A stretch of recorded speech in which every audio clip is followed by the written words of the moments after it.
Bonjour, je m'appelle Marie-Pascale Pommet, je suis professeure titulaire au département de gestion, évaluation et politique de santé à l'école de santé publique de l'Université de Montréal.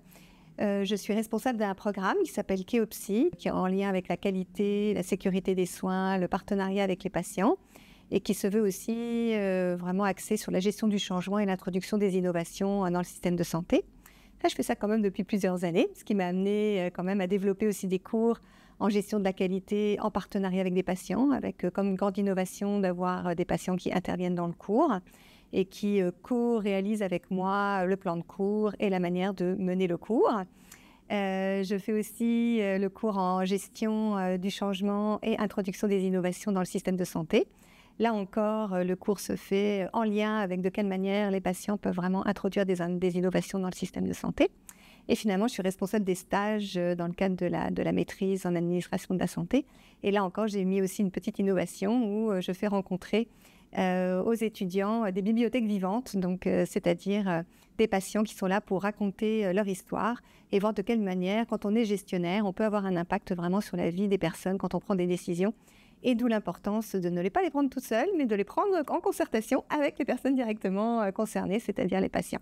Puis là, on a fait une évaluation de ce travail et puis on s'est rendu compte que les étudiants trouvaient ça super intéressant et souhaitaient que ça soit mieux intégré tout au long de leur cursus pour leur rappeler de façon régulière l'importance du lien, de la gestion avec l'implication des patients dans la prise de décision au niveau de l'organisation des soins et l'amélioration de la qualité et de la sécurité. Donc, je suis aussi chercheur au centre de recherche du CHUM. Donc là, j'ai une chaire de recherche en évaluation des technologies et des pratiques de pointe. Et dans le cadre de cette chaire, j'ai développé maintenant depuis 7 ans un programme qui est beaucoup plus en relation avec comment justement développer ces innovations à partir des savoirs expérientiels, des patients, des proches et des citoyens pour être vraiment en soutien au réseau de la santé et des services sociaux pour trouver des solutions plus innovantes que celles qu'on a mises en place pendant des années et puis qui souvent sont assez complexes quand c'est les professionnels qui les conçoivent, alors qu'elles sont beaucoup plus simples quand ce sont des patients qui regardent ça avec un œil beaucoup plus neutre. Puis surtout, quelque chose qu'on a beaucoup sous-estimé dans le système de santé jusqu'à présent, c'est que ils sont vraiment titulaires, ou en tout cas, ils ont une capacité à développer des savoirs dont on s'est beaucoup privé. Donc, par exemple, un premier savoir, c'est le savoir de la vie avec la maladie. Donc, quand on est atteint d'une maladie chronique, on est un peu obligé au jour le jour d'être son propre médecin ou en tout cas son propre soignant. Puis, on développe plein de stratégies pour être capable de pouvoir y faire face. On développe aussi des stratégies pour être en relation avec son équipe de soins. On trouve des stratégies aussi pour accéder au système, à naviguer à travers le système. On développe aussi des savoirs en lien avec sa propre culture, parce qu'en fonction de sa culture, on n'a pas la même façon non plus de vivre sa maladie, puis aussi d'être en interaction avec ses professionnels de la santé.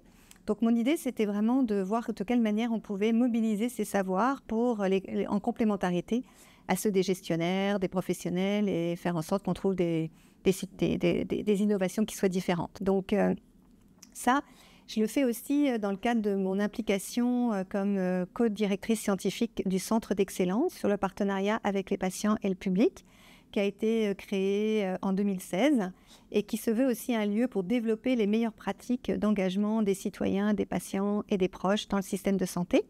Donc, ce que je fais, c'est que à partir de problématiques cliniques qui peuvent venir par des professionnels de la santé ou par des patients eux-mêmes, on va réfléchir ensemble pour voir de quelle manière on pourrait y répondre.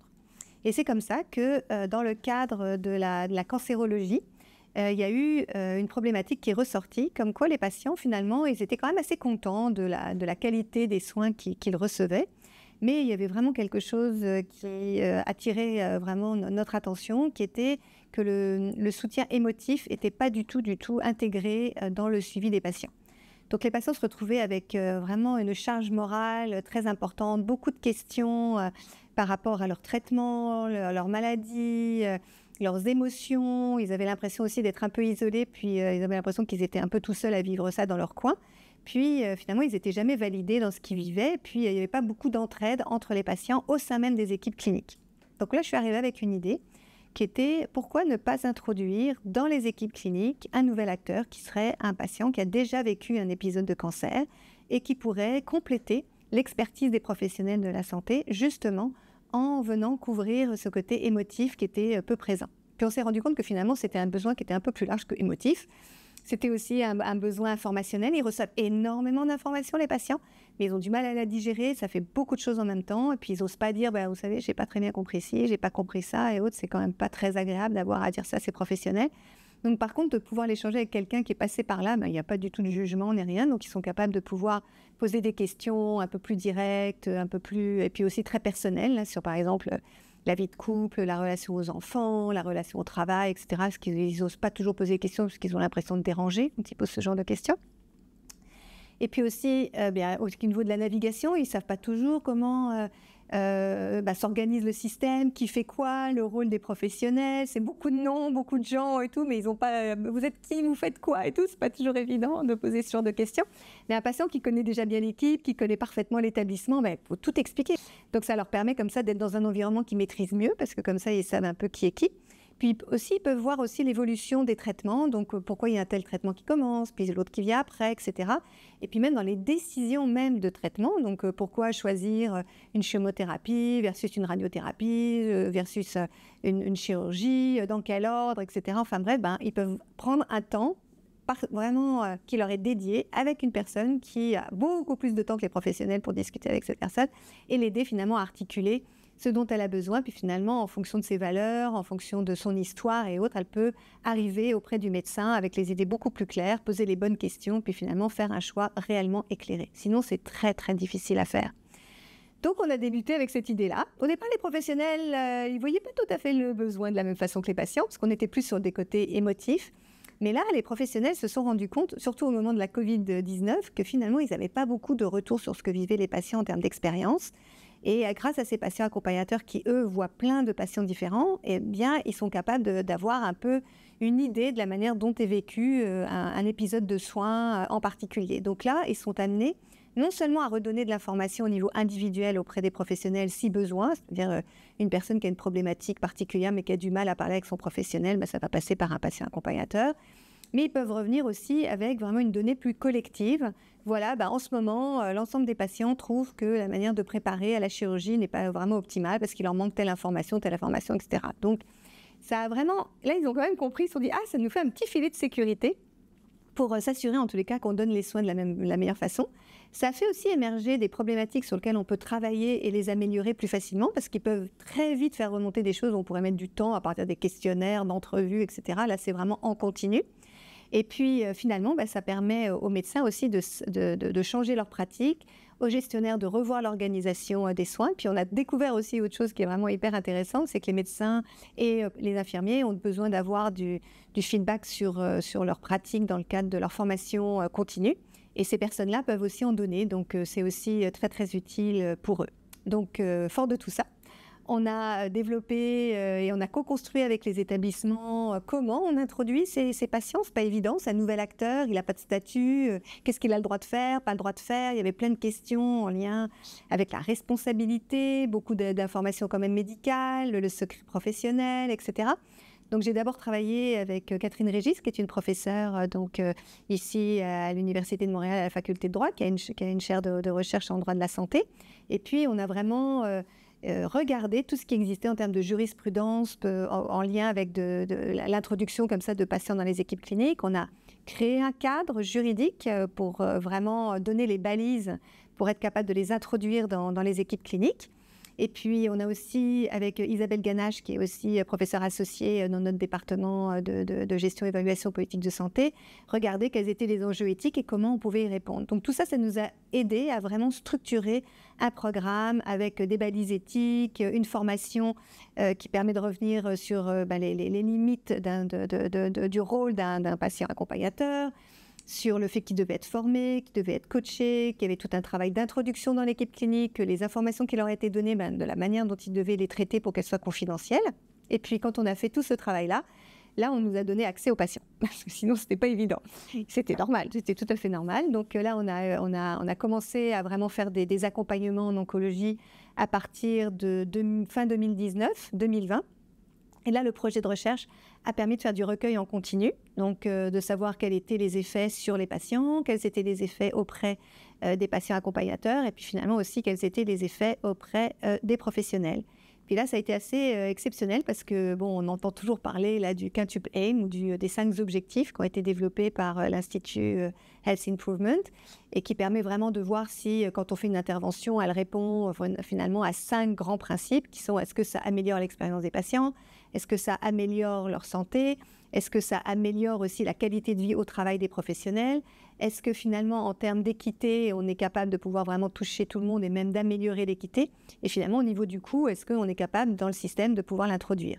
Puis ça qui est assez remarquable dans Parole Onco, qui veut dire d'ailleurs des patients accompagnateurs, une ressource organisationnelle comme levier pour améliorer l'expérience des patients, mais on s'est rendu compte qu'il ne fallait pas que dire des patients, il faut dire aussi des proches et des professionnels de la santé. Eh bien, les 5 objectifs sont couverts.